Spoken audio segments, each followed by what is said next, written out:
Gruesome Magazine. Hello, once again, I am your host, Doc Rotten, and this is Gruesome Magazine, where we review the very latest in streaming and video on-demand horror movies and theatrical films as well. Each week, my co-hosts, Jeff Mohr, Crystal Cleveland, Dave Dreher, Christopher G. Mohr, and myself will take a look at various spooky, scary, and gory genre offerings. Tonight, we're reviewing Destroy All Neighbors, streaming on Shudder beginning January 12th, 2024. Technically, our first review of the new year. Happy New Year, everyone. Tons of new horror movies coming out. So we'll start with this feature from Shudder. Oh boy. But before we get into it, let me introduce my crew, starting off with Jeff Mohr. Jeff, how you doing, sir? I'm doing great. How y'all? I'm doing good. Happy New Year. Happy friggin' New Year. Absolutely. Also joining us is award-winning filmmaker Christopher G. Mohr. How you doing, sir? Prog-rock rules. Prog-rock. Okay. That's true. That's what this film's about. All right. What we're going to be doing is we're going to start off giving our first impressions. Those first impressions will be spoiler-free. And then we'll dive into a discussion. We will get into some spoilers. So if you haven't seen the movie, go check it out and then come back and watch the rest of the show, or skip ahead to the end when we share our score 1 to 5 and our favorite scene. And of course, we hope you enjoy not only this review, but many others that we have on the site. And if you do, please hit the like, subscribe, share with a friend buttons. Each click will help us find more horror fans just like you. Yeah. All right, let's look at the card and get things going. Badoom. Destroy All Neighbors 2024, available streaming on Shudder beginning January 12th, 2024. Not 2023. There's a typo. First typo of the year. Yay! Struggling prog rock musician William Brown finds himself in living a nightmare when he accidentally kills Vlad, the neighbor from hell. Directed by Josh Forbes, written by Mike Benner and Jared Logan and Charles A. Pieper. The cast includes John Ray, Kiran, Deol, John Daly, Ryan Kattner, Christian Calloway, Randee Heller, Thomas Lennon, Alex Winter, and Kumail Nanjiani. And this movie is bonkers. But let's find out.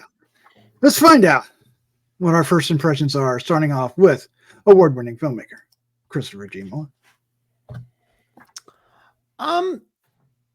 The film definitely feels very 80s.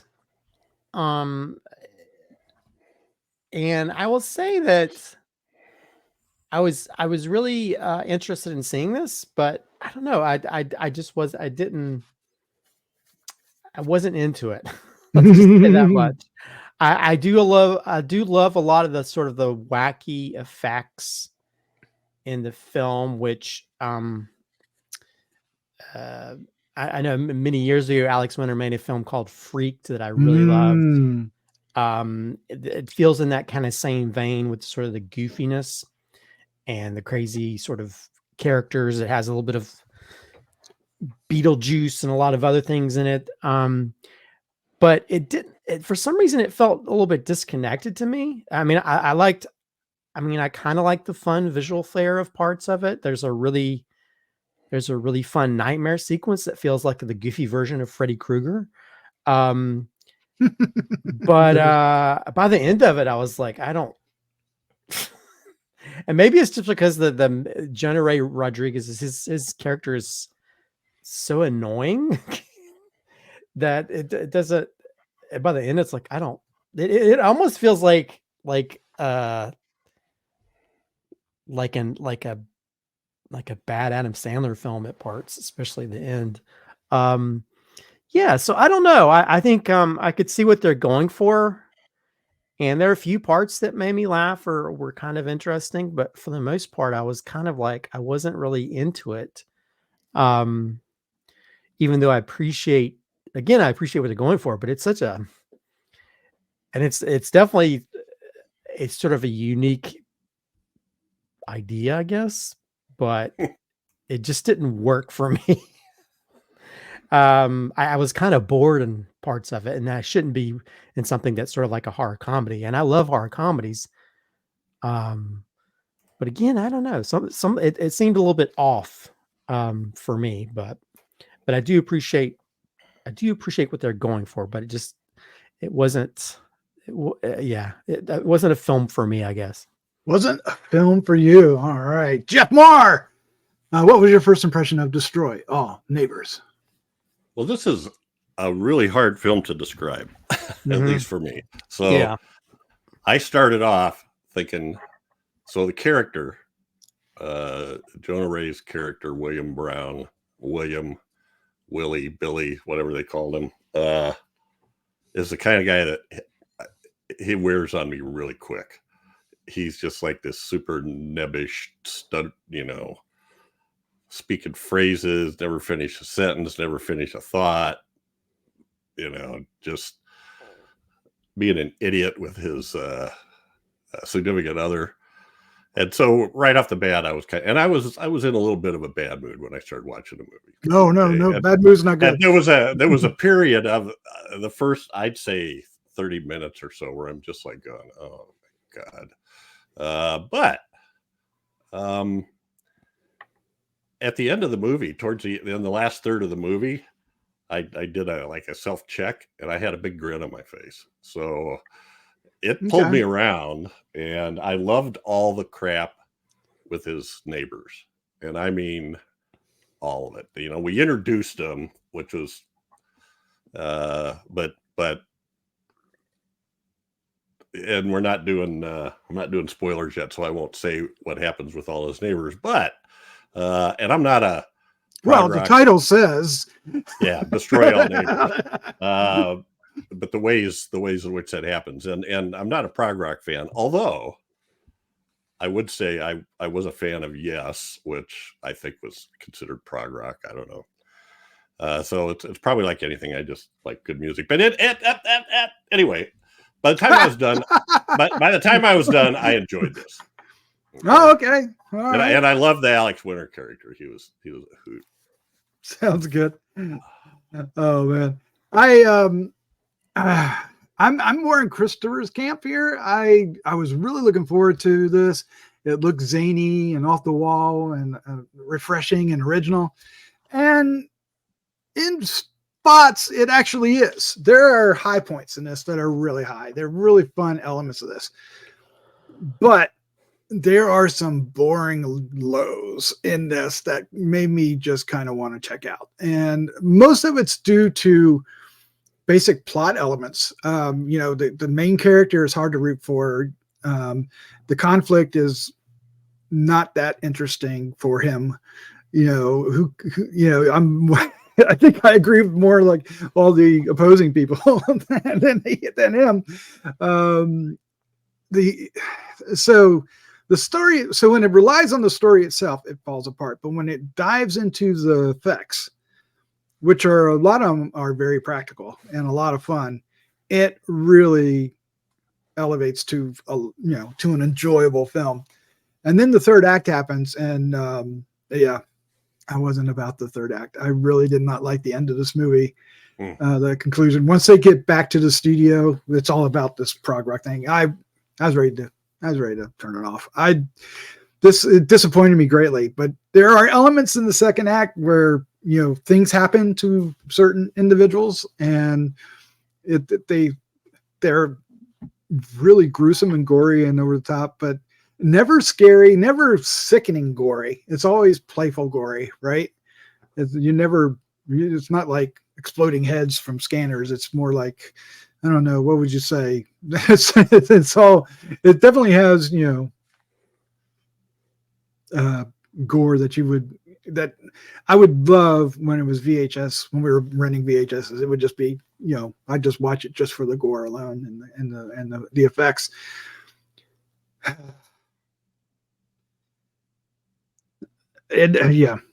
So for me, this was a bit of a slow start to the year and a little bit of a disappointment. It's a little bit like probably not as gory, but it kind of reminded me of Brain Dead a little bit, just because of the sort of the dead characters that come to life.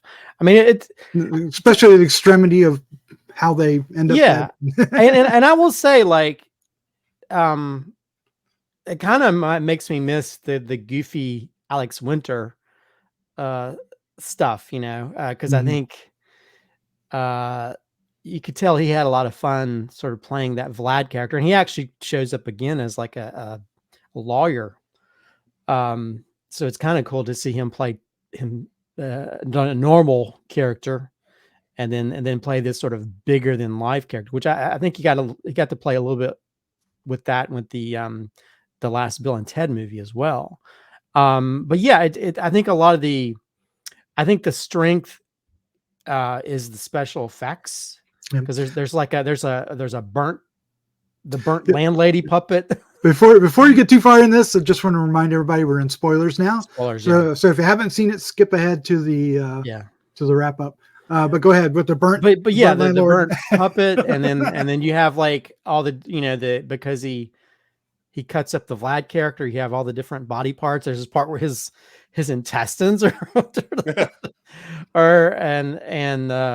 then even the guy that's got all the stuff on his back, and even the guy that gets run over, he's got this really gnarly thing on his face. Yeah, he's got the tire print on his face. Yeah, so it also feels a little bit like the funny parts of American Werewolf when the guy comes back and he's all dead and stuff. So I think the special effects is probably the biggest strength of this film, but other things didn't work. So I hated the score. The score didn't really work for me throughout the whole movie, and part of it was, I guess, was prog-rock by the end, but it just I don't know. It kind of felt like they had an idea of what they wanted to do, but it just didn't work fully for me to fully appreciate, to where I was kind of bored by it. And I felt like some of the jokes, and this is objective, or subjective, I guess. But the jokes fell very flat. You know what I mean? Most of them did. Most of them did. Yeah. So especially, but I will say there's other parts that made me laugh, because there's a part where he gets stabbed, when Vlad gets stabbed, and then the blood's coming out. Like, oh, let me put it back in the hole. Yeah. And that made me guffaw. But there are some moments like that are very funny. I think, again, it came more to the special effects, because there's a part where they're chasing the guys in the record place or whatever, which is did you notice the name of it was Industrial Sound and Magic? Yeah. No, I did not. But yeah, when they're chasing, and then his one body's got like the two intestines, which are playing drums later. I mean, there's a lot of funny jokes that involve like body stuff. But yeah, I don't know. Parts of it kind of fell kind of flat for me, to where I didn't appreciate as much as I thought it would. Because this felt like after seeing like something like Onyx Fortuitous, this felt like this was going to be that type of film, a goofy, over the top, hard type stuff, and that's just comedic. But I don't know, because I think I was like Jeff in the very beginning. Well, I was like Jeff throughout the whole thing when it came to that character, and he was such annoying. I've reviewed stuff before why annoying characters bother me so much, and I feel like that was like, it wasn't even like a good arc for his character. Well, I know if you're not going to like the character, you at least have to understand what he's after, the conflict, and want the goal to happen. And and then it kind of didn't make sense by the end, to where I was like, okay, was he? Because at first I thought, well, maybe he's schizophrenic and he's just dreaming all this stuff, or maybe he is, what happens to the bodies, and at some point I didn't care. yeah. So I was like, I don't know what's happening here.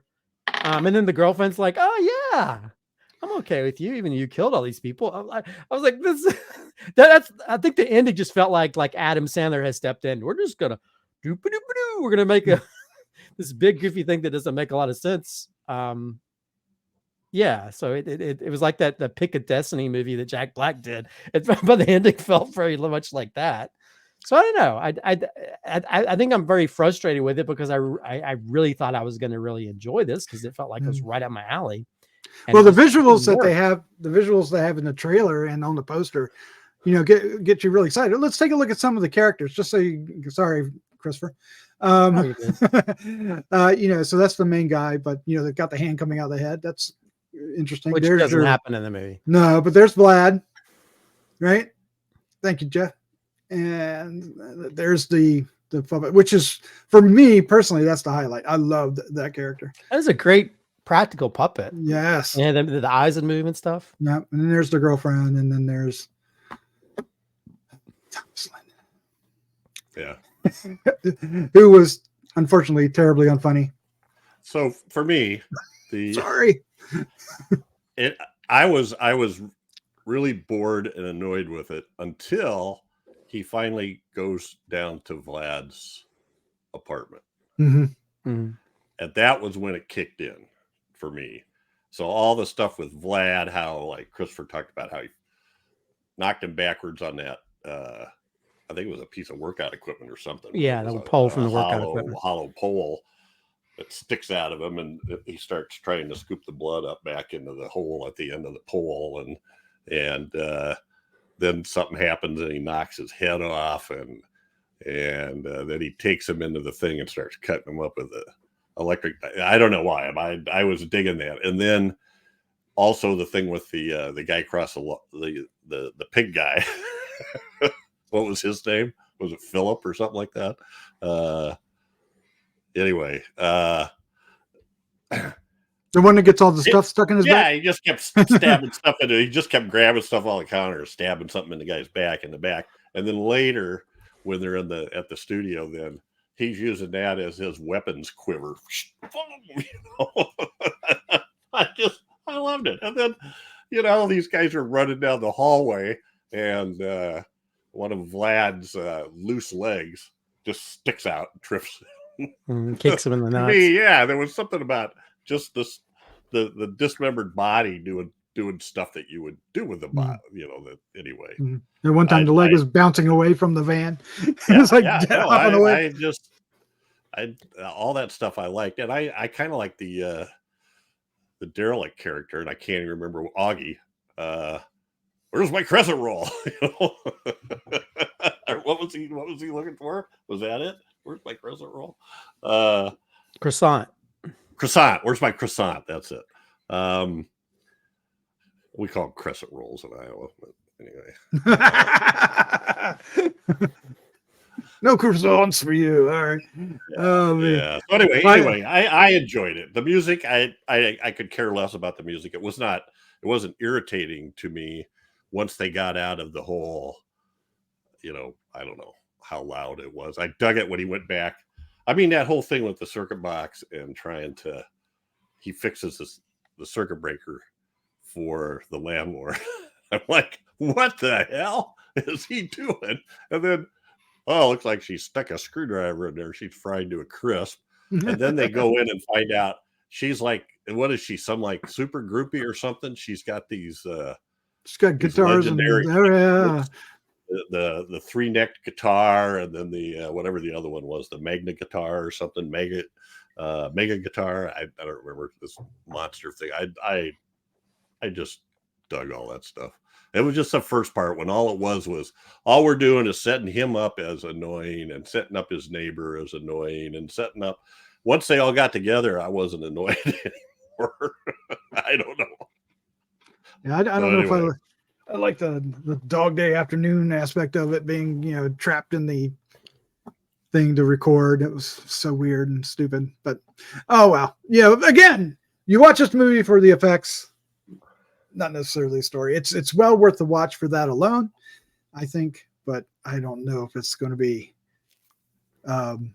I probably will remember. I was going to say I wouldn't remember this, but I think I will because there's enough visuals in it that I'm going to remember. Well, it's unique. Like I mentioned earlier, I didn't mean that as like a dig, but it's very unique. It definitely doesn't go where you expect it to, and the weirdness of it just like kind of makes it stand out. So it has that going for it. It is there are moments that are very memorable in it, but as a whole, it just didn't work as much as I wanted it to work. Yep. All right, well, let's go ahead and wrap this up and give our score 1 to 5 and our favorite scene. And Christopher, you're up first. I will give it a 2.75. There you go. It's better than average. It has some memorable stuff, and I think my favorite scene actually is, I kind of wish they went more to that. But I love the visuals of the nightmare sequence where he's trying to sleep and the fan turns into Vlad. And that was like a goofy Freddy Krueger type bit. That was like, because when you're watching, because there's a really cool shot above that you see sometimes in movies where you see like the fan blades, and then the fan blades, like, wait a minute, that looks like Vlad's hands.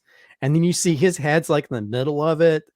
And then the sheets turn to like his outfit. And then like he comes down and he's got the little chain. And when he pulls it, he just vomits all over him.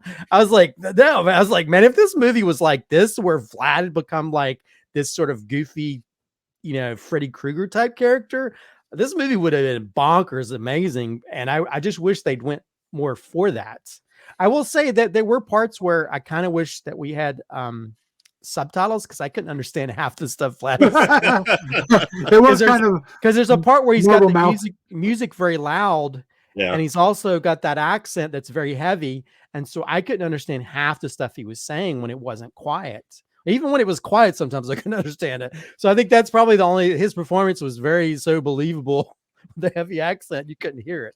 But yeah, I'll say that the visuals of that nightmare scene were, I was like, man, when I saw that, like, if the rest of the movie's like this, I'm in. But sadly, it wasn't as good as that one sequence. No, it kind of got close a couple times. Well, yeah, it still has its moments, but there was, again, it was more about moments than as a whole for me. Sorry, what was your favorite scene? The fan nightmare sequence. Okay, gotcha. Yep. All right, Jeff, you're up next. I'm going. Well, if the first third wasn't so irritating and annoying and boring, I'd probably go higher, but I'm going to go 3.25. Okay. I was thinking about 3.5, but I gotta, like, just wow. Anyway, yeah, the whole first part, I was trying to figure out what the hell that woman was doing with this guy. Yeah. Exactly. Not buying any of that. But anyway, favorite scene. Oh, I got to take something. You know what? I'm going to take it when the pig guy starts pulling stuff out of his back. Oh, nice. For weapons. I hadn't thought of that, and I just enjoyed it. And like I said, I had no idea why, but by the end of the movie, I had a big grin on my face. So, well, that's worth it. That's worth it alone. Yep. All right. For me, I'm going to give it a very solid 3. Is about where it belongs for me. I was thinking about 3 1/4, but I'm going to keep it at a 3, but with some oomph to it. I still, like I said earlier, I think it's worth a watch. It's on Shudder. You have Shudder. Watch the movie. You will enjoy it. In some respect, at least for the visuals. If unless you are into the story more than it seems we were. Oh, this Vlad character is worth checking out. Vlad character, yeah, might be one of the more interesting characters that we get this year. I would imagine. For me, the favorite scene though is going to be the burnt landlord puppet when she pops up at the. I mean, I could pick a number of different scenes with her, but just when she first shows up, because it just looks so great. It just, I mean, it's not that you can't tell it's a puppet, but it's just so animated and well orchestrated and puppeted, if that's the way you say it. It just really works, and the character's voice matches the puppet too. So yeah, I really enjoyed the introduction of that character. I was very happy with that, more so than the rest. I think I enjoyed her even more than Vlad. So there you go. All right, well, that's our review, our first review for the year. Destroy All Neighbors. Check it out and let us know what you think down below. It's, like I said, it's on Shudder. You have Shudder. Give it a watch. Ooh. Christopher, Jeff, thank you for joining me. It's a lot of fun. Always Yeah. is. All right, let's get out of here. Let's say Plus, goodnight. sometimes you just got to destroy all neighbors. You can get some vicarious satisfaction out of it. Right? Could have upped the body count a little bit, made it a little more fun. But yep. Let's All right, save let's that for the second one. So yeah, there you go. Destroy more neighbors. All right, let's get out of here. Let's say goodnight. Good night. Good night, everybody.